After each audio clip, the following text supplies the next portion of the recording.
My best friend is a really great gift giver. I know that she plans gifts really far in advance and always dedicates so much time and thought into them. And I am so grateful for every gift I have ever received because I know how special they are. She'll often take something small I said from years back and make a really meaningful thing out of it. And I know she enjoys gift giving, and it is clearly one of primary ways she communicates her love for me and others. I just can't keep up.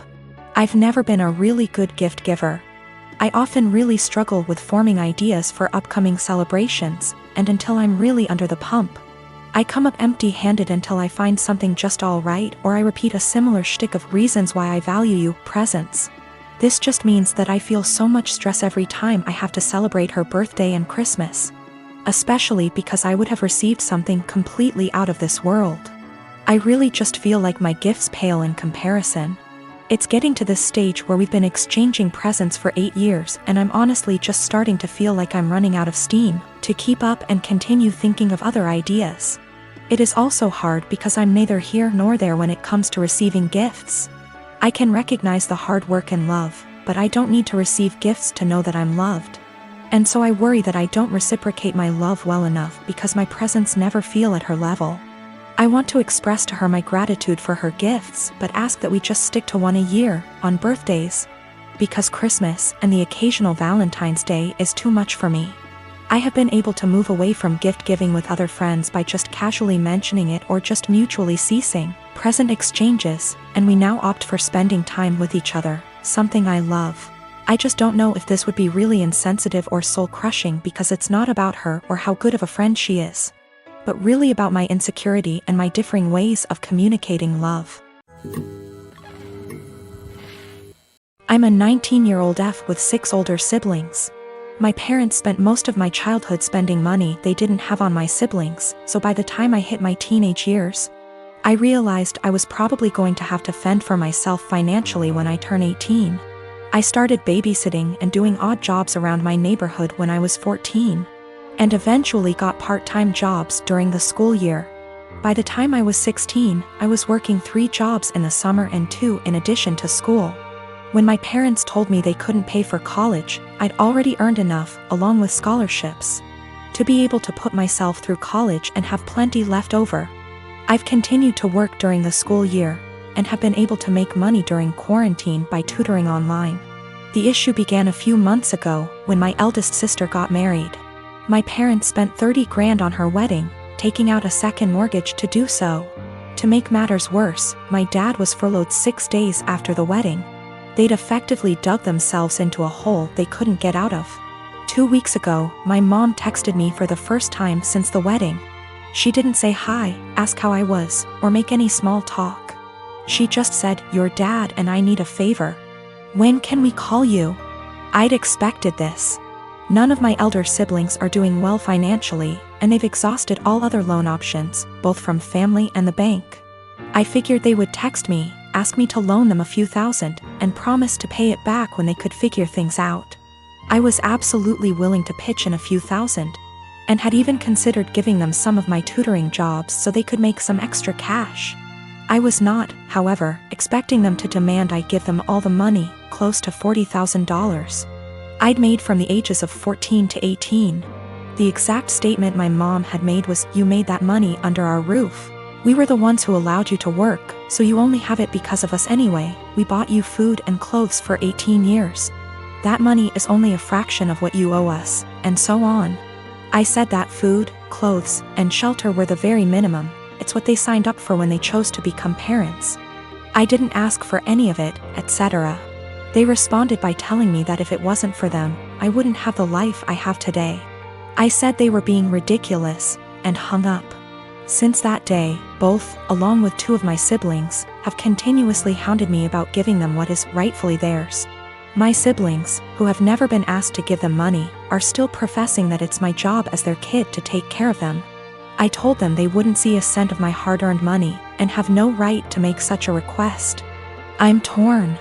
I feel awful for refusing to help them out, but on the other hand, this was their fault. I feel I shouldn't be responsible for fixing their mess.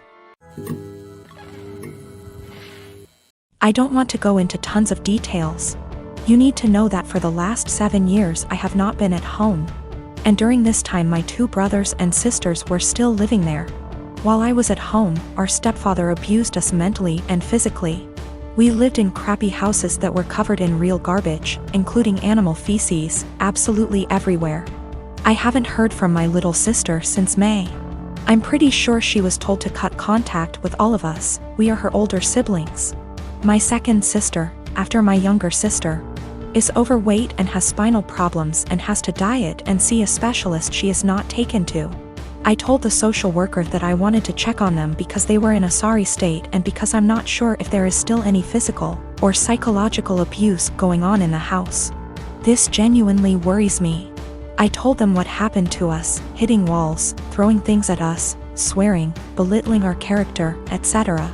And told them repeatedly that I really just want to know what my younger brothers and sisters are not the same living conditions as they were. My husband supported me during the call and agreed that it was the right thing to do. All my siblings discussed this beforehand, except for my older sister, who moved out before things got bad, and the 2 who live in the house. We all agreed that this would at least let them know they were being watched and we weren't just disappointed in them, and maybe my mother and SD would keep the house clean nose, etc. CPS contacted my mother very quickly.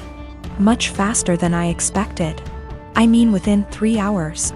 After that, my older sister, who lives far away and hasn't contacted me for months, calls and she gets mad at me because she knows I called. I didn't deny anything and just said, if they have nothing to hide, then they have nothing to worry about. It will all be over pretty quickly, to which she replied, what if it doesn't? If they are taken away? I said, I hope it doesn't come to that, and if it does, it's not on me. I didn't harm them. I didn't leave animal excrement around the house. I asked, would you let your children live the way we lived? She didn't answer. I asked again and she said, no. I'd keep a decent house, but it's not your job to tell someone else how to parent. I said, okay. So, if that's all, why did you call? I think we're done. She told me that we all need to get over what happened to us and move on. She left long before the violence started and she wasn't around, regardless of my personal experience. I can't help but feel like I did something wrong. I have limited contact with my mother because of her husband, and she denies that any of us have ever been abused. My sister asked, why don't you just come in and see the conditions? I told her, I can't be around my stepfather. I refuse to expose myself to this negativity again. Even though my husband and siblings agree that it was the right thing to do, I still can't help feeling wrong because of it. Like it wasn't my place. But if it wasn't my place, then whose was it? I really would like a third-party opinion on what I did. Am I wrong in reporting my family? Honestly, should I have just kept my mouth shut? I don't mind if I don't have any contact with my mom or older sister. They don't even know that I'm almost 4 months pregnant because we don't talk very much. So the possibility that I'll never have a real relationship doesn't bother me. What worries me is that I don't know if I was right. I called my mother's CPS based on previous experiences of psychological and physical abuse by our stepfather. I have not heard anything from my younger brothers and sisters for a long time, because communication was interrupted. We lived in appalling conditions. There were animal feces, rubbish and mess everywhere. We were beaten, things were thrown at us, etc. I told the police that I was not sure if something was going on for sure because, again, no contact.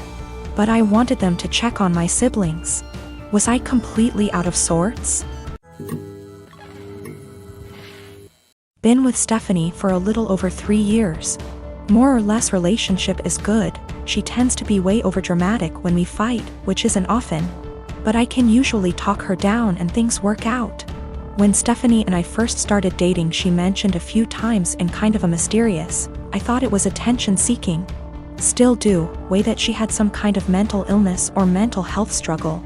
Eventually, probably 2 or 3 months in, she came out and told me in a really serious conversation that she has body dysmorphia and thinks she's obese and hates herself for it. Now let me be clear, I love her the way she is, wouldn't change a thing. I don't mind her weight whatsoever. But even when she said it initially, I almost thought it was a joke. Stephanie is obese. I'm not good at guessing weight and she's never told me her weight, but I know she's 5 feet 4 inches and a size 22 in pants. She's by all standards obese. I don't mind it at all. I'm attracted to her. I think she's beautiful. I would never ask her to change a thing. It didn't come up again for a while, but last fall she took a psychology course for her college degree and they talked about mental illness, and it came back up. She came in one night almost happy, in a weird way, saying that she understands everything that's wrong with her because they talked about BD in class and it all makes sense. She has never been diagnosed by a medical professional and can't see a doctor for lack of health insurance. Ever since then, she talks about it a lot. I'm not one to poke at people just to poke, so I just let it be. But she talks about it all the time. She blames arguments we have on her BD. She uses it as an excuse to eat poorly and not take care of herself. Because she is straight up convinced that she is smaller than she is and that the person she sees in the mirror is a dysmorphic situation. She is part of an online BD support group and talks openly to me about how she's met people who finally understand her. And she gives them advice and guidance based on her struggle with BD. She's pointed to actresses like Mindy Kaling and compared the actress's body to her actual body versus BD body. And says it's nice to see herself represented on screen. No offense intended to my girlfriend, but that's not her body type. She is much bigger than that. I'm getting to the point where I don't know what to do. She uses it as an excuse for all her behavior. I honestly don't know if she truly thinks she has BD or if she just uses it to justify herself. When we first moved in together, she would cover all the sizes on the tags of her clothes with Sharpie so I wouldn't see them. She's since stopped doing that, or only does it when she remembers. But it made me think she might be aware of her size and just tries to pretend she has BD so no one can talk to her about it. I know this is a weird situation. I'd like to get her or us into counseling, but she doesn't have insurance and goes to a community college that doesn't offer student mental health services. I'm not sure what to do.